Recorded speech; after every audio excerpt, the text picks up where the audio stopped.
बढ़ते आगे, जहां पूर्व मुख्यमंत्री और विपक्ष के नेता भूपेंद्र सिंह हुड्डा ने प्रदेश की बीजेपी सरकार पर निशाना साधा है। आरोप लगाया है कि भ्रष्टाचार फैला हुआ है और युवाओं के भविष्य के साथ खिलवाड़ किया जा रहा है।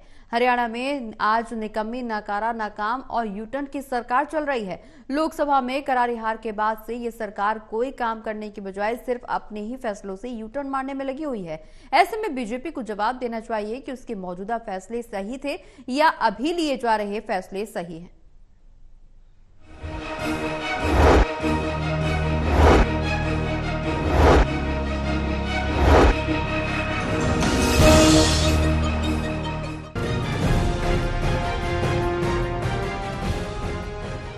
प्रदेश की बीजेपी सरकार पर निशाना साधते हुए पूर्व मुख्यमंत्री और विपक्ष के नेता भूपेंद्र सिंह हुड्डा ने आरोप लगाया कि भ्रष्टाचार फैला हुआ है और युवाओं के भविष्य से खिलवाड़ किया जा रहा है। हरियाणा में निकम्मी, नाकारा, नाकाम और यूटर्न की सरकार चल रही है। कांग्रेस सरकार बनने पर खाली पदों को भरना और बेरोजगारी पर अंकुश लगाना पहली प्राथमिकता होगी। कांग्रेस फिर से हरियाणा को बेरोजगारी और अपराध मुक्त राज्य बनाएगी। प्रदेश से अगर बेरोजगारी और अपराध खत्म होगा तो इससे नशा, पलायन रुकेगा, निवेश आएगा और हरियाणा उन्नति करेगा। लोकसभा में करारी हार के बाद से ये सरकार कोई काम करने की बजाय सिर्फ अपने ही फैसलों से यूटर्न मारने में लगी हुई है। ऐसे में बीजेपी को जवाब देना चाहिए कि उसके मौजूदा फैसले सही थे या अभी लिए जा रहे फैसले सही हैं।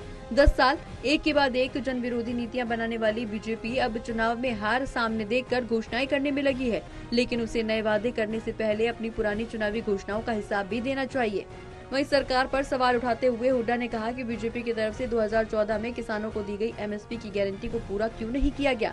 स्वामीनाथन रिपोर्ट के मुताबिक रेट क्यों नहीं दिए गए, किसानों की आय दोगुनी क्यों नहीं हुई, कर्मचारियों को पंजाब के समान वेतन मान क्यों नहीं दिया गया, हर जिले में मेडिकल कॉलेज बनाने का वादा क्यों पूरा नहीं हुआ, बेरोजगारी में हरियाणा नंबर 1 कैसे बना, हरियाणा देश का सबसे असुरक्षित राज्य क्यों बन गया, 5000 स्कूलों को क्यों बंद किया गया, शिक्षा विभाग में 50,000 पद क्यों खाली हैं, स्वास्थ्य सेवाओं में करीब 20,000 पद क्यों खाली हैं। ये तमाम सवालों के जवाब सरकार को देने चाहिए।